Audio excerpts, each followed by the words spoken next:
I lost my husband in 1998. He was diagnosed with cancer in 1997.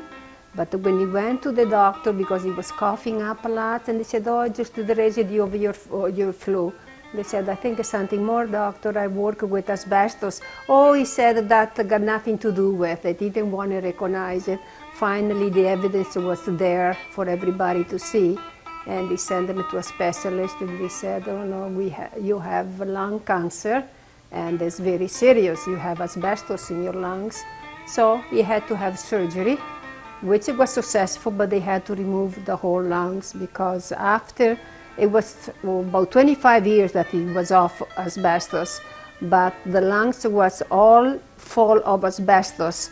After 25 years, the way it went in, it stays there, and that's what caused the cancer.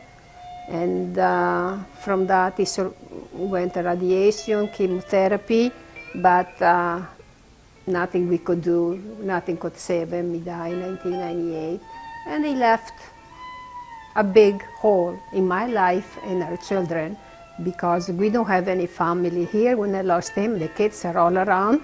So it was a big loss and a lot of suffering. And then, of course, I started coughing and getting sick and having a lot of bronchitis, pneumonia. I went to a doctor. He said, you have the same disease as your husband. You didn't work with asbestos, but you got it from, he took him home within his clothes and hair.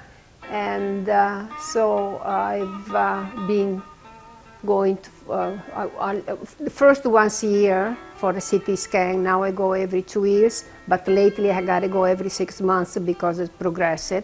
And my life is miserable because of it.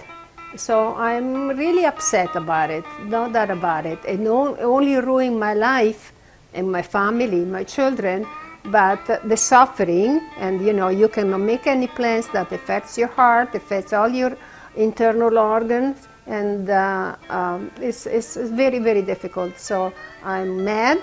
I can yell. Every time I hear the word asbestos, I go up to the roof and I could scream to the wall. That's the way I feel about it. But I'm glad that I met this group of women when I was really, really low, and I find comfort, I found support, and that's what kept me going and gave me purpose in life again. And we did a lot of fighting for that Jeffrey mine to be closed, and we were successful, thank God. I say a lot of prayers. And so that to me is a big progress.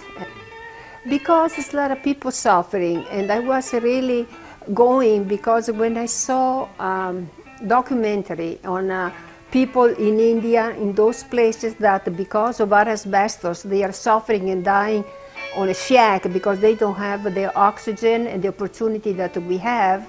And that I made up on my mind, no, we have to fight for them now. I won't allow my children to work there.